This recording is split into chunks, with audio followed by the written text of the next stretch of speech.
So as you have seen in my latest video, we have now actually got a trophy in our trophy lodge. This is one of the black box we shot, and I'm gonna try to explain to you how all this works. You actually have to go and mount it yourself. So once you shoot an animal, this was the black box, you go up to the plaque and you press E and it will be mounted if you have a diamond of that species. And to get to this point where you have this beautiful lodge, pretty much like this. Yes, I know it's somewhat empty right now, but I've got 3 diamonds, all of them black box so far. You will have to have done the main missions on this reserve. You can see I don't have the main storyline any longer, it is only side missions.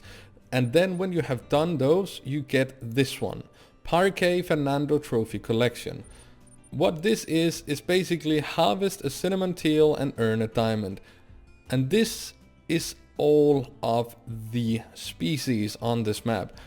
And all of these species go somewhere in the lodge. I actually don't know exactly where which ones go, but I know that there is a full body mount right here. And this is for the diamond puma. And this is basically just all you need. And before you have that mission, you can't mount anything in the lodge.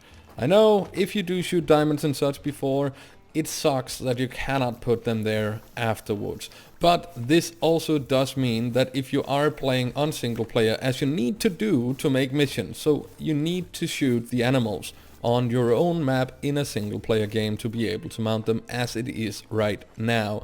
So what I would advise you to do, and I know this is gonna suck, but if you find a diamond animal on your map while you're out hunting or just doing the missions, and you haven't gotten to that point where you have the Parque Fernando Trophy Collection mission yet, I would advise you to just go and see if you can find a zone, a need zone from that animal, and then just leave it until you have done the missions. I know it sucks to have to leave an animal, but the way the spawning works in this game, once an animal is on your map, if you don't shoot it, it's gonna stick around.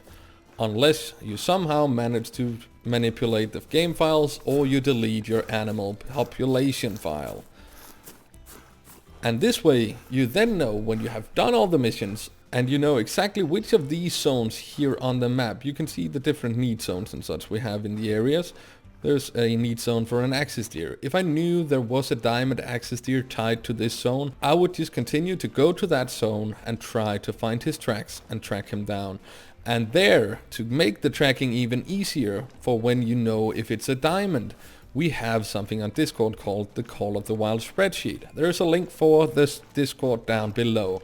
On the spreadsheet, you will get the exact weight you need to be looking for if you want to have a very good chance of finding a diamond. It will be updated with all the species as we go, and Godiga is doing a fantastic job trying to make sure that all of the info we know about them actually gets in there. And I think this way you should have your trophy lodge filled up real quick. Once the animal has been placed in there, I don't think you can change it. I know this is a very short and somewhat boring video, but I hope I covered everything you needed to know about the diamond trophy lodge here on Parque Fernando. If you have any questions, leave them in the comments down below and then maybe I or someone else will respond to them. Thank you guys so much for watching.